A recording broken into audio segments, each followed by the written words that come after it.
नमस्कार, स्वागत है आपका इनसाइट्स विद विशाल सूद में। इस प्रोग्राम में हम चर्चा करते हैं देश दुनिया के तमाम ज़रूरी मुद्दों पर और जानते हैं ये मुद्दे कैसे हमें प्रभावित करते हैं। और इनसाइट्स के लिए हमारे साथ विशाल सूद जी जुड़े हुए हैं। Welcome sir. Thank you Aman. Sir, अगर भारत की बात होती है तो यहाँ नेशनलिज्म शब्द का यूज़ बहुत होता है। वो न्यूज़पेपर्स की बात हो, चैनल्स की बात हो, सोशल मीडिया की बात हो, इस शब्द पे बहुत चर्चा होती है। तो इसी पे मोहन भागवत जी, जो आरएसएस के मुखी हैं, उन्होंने बताया कि नेशनलिज्म क्या है हमारे लिए और वो हमारा नेशनलिज्म कैसे बाकी नेशनलिज्म से अलग है। देखिए, आज की डेट में एक part of the section of the media, एक सेक्शन ऑफ थॉट थिंकर्स, या जिनको हम लेफ्ट आइडियोलॉजी या जिनको हम लिबरल्स बोल देते हैं आज की डेट में, उन्होंने नेशनलिज्म को एक नेगेटिव वर्ड बनाने की कोशिश की है जी। कि अगर आप नेशनलिस्ट हो तो समहाउ आप ओपन माइंडेड नहीं हो जी। अगर आप नेशनलिस्ट हो तो आप कम्युनल हो, राइट? अगर आप नेशनलिस्ट हो तो आप रेसिस्ट हो, जबकि that is not the case. Nation building has been the forefront of evolution and growth of economy. पिछले अगर आप 150-200 साल में, या मैं 300 साल की हिस्ट्री देख लूं, तो थ्रू नेशंस ही एक पूरी की पूरी सोसाइटीज बिल्ड हुई हैं, प्रोग्रेस हुई है। लोग एक मकसद के साथ बेटर लेवल पे जुड़े हैं। पहले तो हम कबीले लेवल पे होते थे। आज अगर 150 करोड़ लोग एक मकसद के लिए जुड़ के चले, सोचो वो कितनी बड़ी ट्रांसफॉर्मेशन ला सकते हैं। और वो एक कॉमन सोच क्या हो सकती है? नेशनलिज्म। ऑफ कोर्स इसके आगे ह्यूमनिज्म भी है, जो हमेशा से इंडिक कल्चर का पार्ट रही है, इंडियन कल्चर का पार्ट रही है। यही बात मोहन भागवत जी भी कर रहे थे। अब लोग कंपेयर करते हैं, मैं काफी बार मीडिया में पढ़ता हूं, लोग बोलते हैं जी हिटलर ने भी तो नेशनलिज्म के नाम पे शुरू किया था। सबसे पहली बात तो वो फैक्चुअली गलत है। Hitler was not about nationalism, he was about Aryan race, superiority of Aryan race. ठीक है, वो ये कह रहा था कि भी हमने ज्यूस को खत्म करना है क्योंकि ये आर्यन नहीं है। तो वो रेसिस्ट एजेंडा था, वो नेशनलिस्ट एजेंडा नहीं था। कंट्री के रिसोर्सेज यूज किए जा रहे थे उस एजेंडा को आगे बढ़ाने के लिए। So it was never a nationalist agenda. तो लोगों को गुमराह करने के लिए कुछ लोग ये बात बोलते हैं, कंपेयर करने के लिए, ताकि ये हमारे लोग ज्यादा नेशनलिस्ट ना हो या अपने देश के बारे में ना सोचे। जो भी एंटी नेशनल फोर्सेस हैं, वो ये इंश्योर करना चाहती हैं कि लोगों के मन में, बच्चों के मन में, यूथ के मन में, थिंकर्स के मन में डाउट डाला जाए कि अगर आप नेशनलिस्ट हो, समहाउ आप ओपन माइंडेड नहीं हो। So that is not the case. और इंडिया की नेशनलिज्म का कंपैरिजन डेफिनेटली जर्मनी से तो बिल्कुल नहीं बनता, क्योंकि वो नेशनलिज्म थी नहीं, वो रेसिज्म थी, आर्यन सुपीरियरिटी के ऊपर। वो it was build around that. Second part, अगर मैं बात करूं इंडियन नेशनलिज्म की, एक और मेजर फैक्टर है हमारा जो एक इंडिक कल्चर रहा, it is about bringing everyone together, right? अगर हम बात करें, हम तो एक ग्लोबल ह्यूमैनिटी की बात करते हैं, वासुदेव कुटुंबम। सो बेसिकली हम बात क्या करते हैं कि पूरा विश्व ही एक है। तो मैं कहता हूं आज हम एक नेशनल लेवल पे जुड़े, हम इकट्ठे हों और धीरे धीरे ग्लोबली हम सब लोग एक दूसरे के लिए पॉजिटिव सोचें और आगे बढ़ें, एक positive competition, positive diverse views के साथ आगे बढ़ें। तो मेरे को ये लगता है कि इस मामले में मोहन भागवत जी बिल्कुल सही हैं कि इंडियन नेशनलिज्म सिर्फ हिंदुस्तान का ही नहीं, सिर्फ इंडिया का नहीं, पूरी दुनिया के लिए एक टेम्पलेट हो सकता है। वो इसको अपने हिसाब से फाइन ट्यून करें, पर एक चीज सब में कॉमन होनी चाहिए कि जो आपकी नेशनलिज्म है, it should not be about exploiting anyone else. आज अगर मैं चाइनीज नेशनलिज्म की बात करूं, अगर मैं वेस्टर्न इंपीरियलिज्म की बात करूं, वो भी नेशनलिस्ट फोर्सेस थी, पर अल्टीमेटली उनमें एक कमी थी कि they were about exploiting others and building your own nation. Indian nationalism ये भी नहीं है। आज आप हमारी फॉरेन पॉलिसीज देखिए, आप कोविड के टाइम पे देखिए कि इंडिया ने कितने देशों की हेल्प की। आज अगर किसी भी देश में कोई प्रॉब्लम आती है, वो इंडिया की तरफ देखता है कि इंडिया डेफिनेटली हेल्प करेगा, right? India is becoming a proud nation.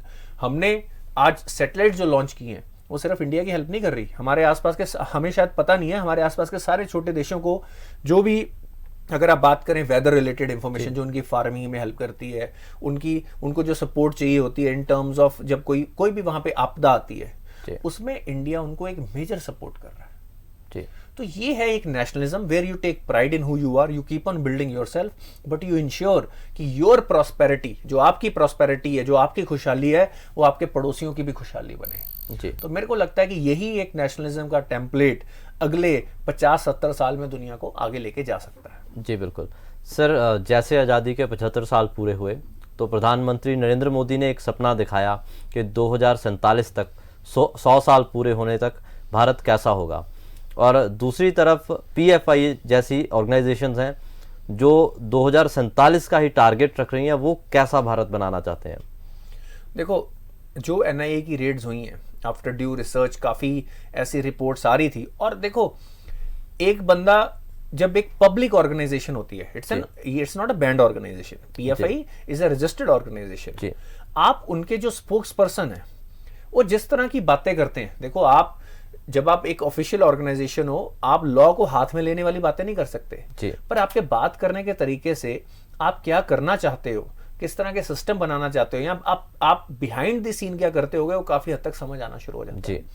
तो ये आशंकाएं, और ऑफ कोर्स देखो इंटेलिजेंस के पास तो बहुत अलग लेवल की इनपुट्स होती हैं, तो उनके पास इनपुट्स थी कि हमारे यूथ की रेडिकलाइजेशन, राइट, जो नॉन इंडियन इस्लाम है, एक फॉरेन इस्लाम, जो एक जिहादी इस्लाम का टेम्पलेट, राइट, वो इंडिया में लाना चाह रहे थे। वो एक शरिया लॉ वाली कंट्री बनाना चाहते थे। देखो मैं आपको बताऊं, इंडिया में ये चीज कभी हो ही नहीं सकती।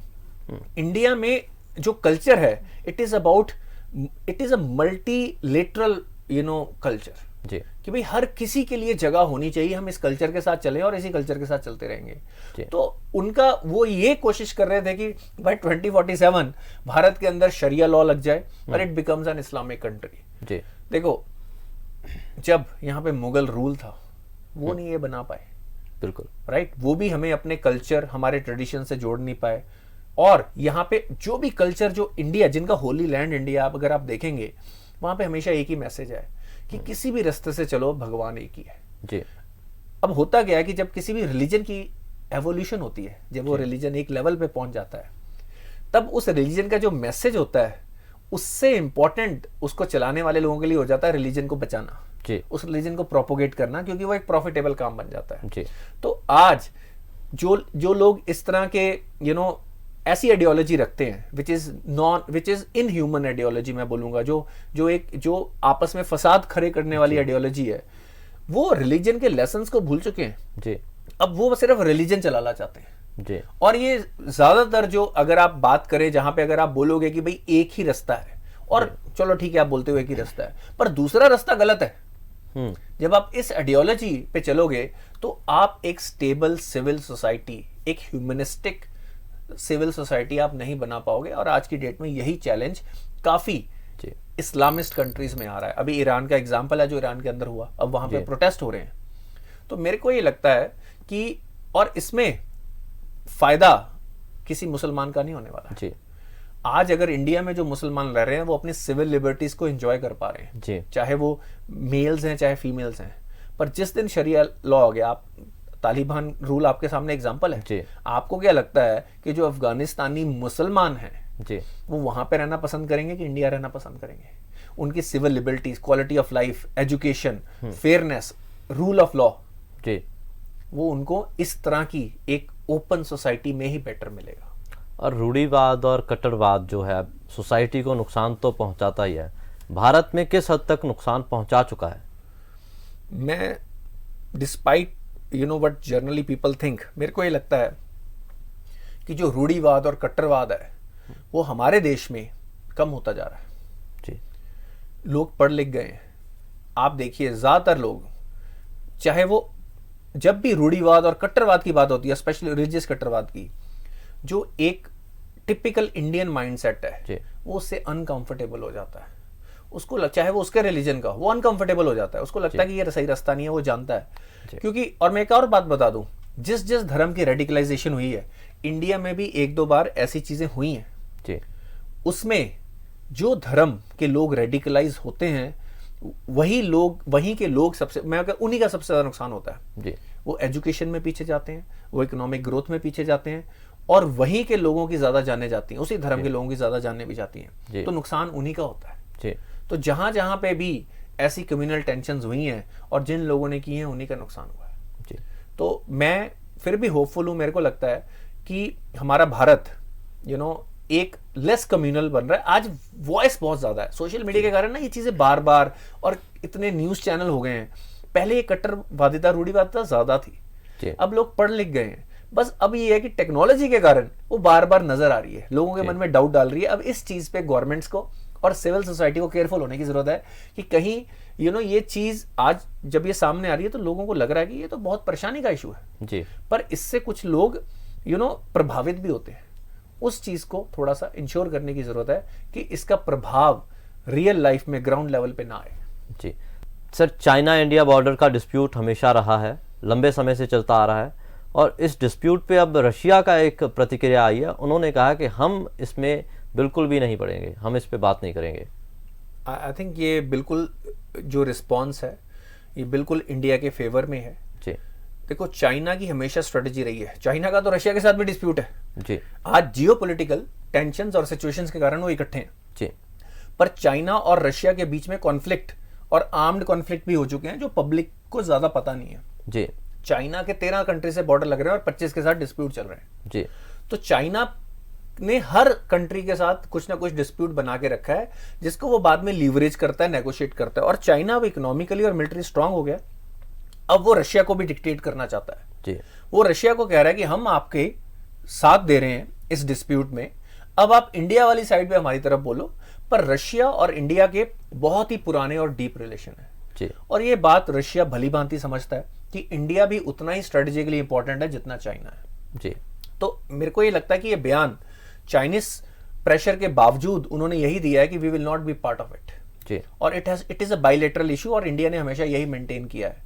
जी और अगर हम भी ये उम्मीद रखें या अगर हमारे कोई नेता ये उम्मीद रखते हैं या स्ट्रेटेजी उम्मीद रखते हैं, और देखो जो लोग ग्राउंड पे एक्शन कर रहे हैं उनको तो पता है चाइना ने डिस्प्यूट सेटल नहीं करने। जी उन्होंने हमेशा ये इशू बना के रखने हैं कि जब जब उनकी पार्टी या लीडरशिप कम्युनिस्ट पार्टी खतरे में आती है, जी। इंटरनल रिवोल्ट होते हैं, वो एक्सटर्नल कॉन्फ्लिक्ट खड़ा करते हैं जी और अपने बॉर्डर पे कॉन्फ्लिक्ट हो वो इमोशनली और ज्यादा इंपॉर्टेंट हो जाते हैं। तो इंडिया उनके लिए काइंड ऑफ डिस्ट्रैक्शन है। जी इंडिया उनके लिए आप ये समझ लो कि जैसे बच्चे के लिए खिलौना डिस्ट्रैक्शन होता है, जब वो रो रहा होता है आप उसको जी। कोई चीज दे देते हो, तो हमारा देश चाइना के लोगों के लिए एक डिस्ट्रैक्शन है। जी जब वो कहते हैं जी यहाँ पे नौकरी नहीं है, इकोनॉमिक ग्रोथ नहीं है, राइट, और बेसिकली हमारे पास सिविल लिबर्टीज नहीं है, तो वो उनको इंडिया दिखा के डराते हैं जी जैसे पाकिस्तान करता है। जी तो ये उनकी इंटरनल पॉलिटिक्स के लिए जरूरी है कि इंडिया के साथ उनका कॉन्फ्लिक्ट रहे, पर हमें एक स्ट्रॉन्ग स्टैंड लेना है और हमें होप करना है कि वो इसको छोड़ दें। पर पर्सनली मेरे को नहीं लगता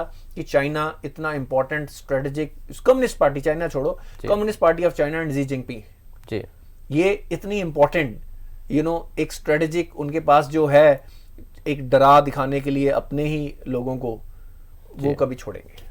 सर, रशिया में पुतिन ने एक अनाउंसमेंट की, उस अनाउंसमेंट में ऐसा क्या था कि रशिया के बहुत सारे लोग विदेशों में जाने लग गए?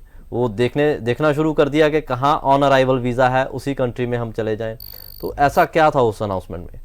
देखिए, उन्होंने ड्राफ्टिंग शुरू की है, जी पार्शियल ड्राफ्टिंग, जब जो उनकी लड़ाई उनकी उम्मीद से ज़्यादा चली है। जी वो जितना उन रशियन आर्मी अपने आप को स्ट्रॉन्ग समझती थी, somehow they have not been able to achieve. और यूक्रेन हालांकि पूरी तरह से डिस्ट्रॉय हो गया, यूक्रेन इसमें सबसे बड़ा लूजर रहा है। जी यूक्रेन के हाथ कुछ नहीं आया, उनके भी लोग ज्यादा मर रहे हैं और समहाउ वेस्टर्न सपोर्ट से समहाउ वो चले जा रहे हैं। जी तो अब वो दे आर ड्राफ्टिंग पीपल वापस आर्मी में, जिन्होंने पहले आर्मी में काम कर चुके हैं उनको वापस आर्मी में लाने के लिए ड्राफ्टिंग चल रही जी। थी। और जो लोग नहीं करना चाहते अपने देश की सेवा या इस वक्त नहीं कर, वो लोग भाग रहे हैं। जी पर ये सिचुएशन बहुत डेंजरस होती जा रही है। यूरोपियन यूनियन ने भी ये कहा है कि जो रशिया ने न्यूक्लियर वेपन्स की भी धमकी लगाई है कि वी विल नॉट हेजिटेट। जी और यूरोपियन यूनियन बिल्कुल सही है इस चीज से डरने में कि भाई पुतिन माइट यूज इट। जी ऐसा तो है नहीं कि दुनिया में पहले कभी न्यूक्लियर बॉम्ब यूज नहीं हुआ है, यूएसए ने किया हुआ है। बिल्कुल। तो हम हमेशा से इस डिस्कशन में कहते आए हैं कि यूरोपियन यूनियन को ये समझना चाहिए कि they are responsible for their own countryman. जी वो अपनी इकोनॉमीज के लिए रिस्पॉन्सिबल हैं। वो यूएसए के कारण अननेसेसरी अपने नेबरहुड में इतना बड़ा कॉन्फ्लिक्ट करके बैठे हैं। जी अगर कोई न्यूक्लियर डिजास्टर होता है, सफर कौन करेगा? यूरोपियन यूनियन के लोग सबसे पहले सफर करेंगे। तो मेरे को ये लगता है कि यूरोपियन यूनियन को अब अपने आप को यूएसए से डीहाइफनेट करना चाहिए। जी यूएसए ने जो उनको रशिया का डर दिखाया हुआ है, उनको अपने मन से, अपनी गवर्नमेंट की पॉलिसी मेकिंग से, अपनी पब्लिक के मन से वो डर निकाल देना चाहिए। और रशिया के साथ ज्यादा क्लोजर रिलेशन रखने में, बिजनेस रिलेशन, मैं कहता हूं आपको दोस्ती नहीं करनी है, मत करो, बिजनेस रिलेशन रखो। जी राइट, आपके पड़ोस में आप अपने रिस्क कवर करो। आपको चीप एनर्जी मिल रही थी, राइट, आपको मार्केट्स मिलेंगी, आपकी लाइफ सबसे इंपॉर्टेंट सेफ हो जाएगी। जी right, why do you have to listen to USA? जी अगर आप प्रैक्टिकली सोचो कि रशिया उसी नेबरहुड में है, अगर उनको भी अपॉर्चुनिटीज मिले, बिजनेस टाइज बढ़े, वो क्यों यूरोपियन यूनियन से लड़ेगा, वो क्यों अटैक करेगा? तो एक हवा समहाउ यूएसए ने उनके मन में बना रखा है, और वो ऐसी सिचुएशन क्रिएट कर देते हैं कि रशिया और यूरोपियन यूनियन हमेशा एक कॉन्फ्लिक्ट में रहते हैं। जी तो मेरे को लगता है कि जो यूरोपियन यूनियन के सिटीजन है, they have been failed by their leaders. ये सारे लीडर यूएसए के कहे में है, तो इनको अब इंडिपेंडेंट सोच, इंडिपेंडेंट अपनी फॉरेन पॉलिसीज रखनी चाहिए। जी थैंक्स सर। इसी तरह की मीनिंगफुल और इंसाइटफुल डिस्कशन के लिए देखते रहिए इनसाइट्स विद विशाल सूद।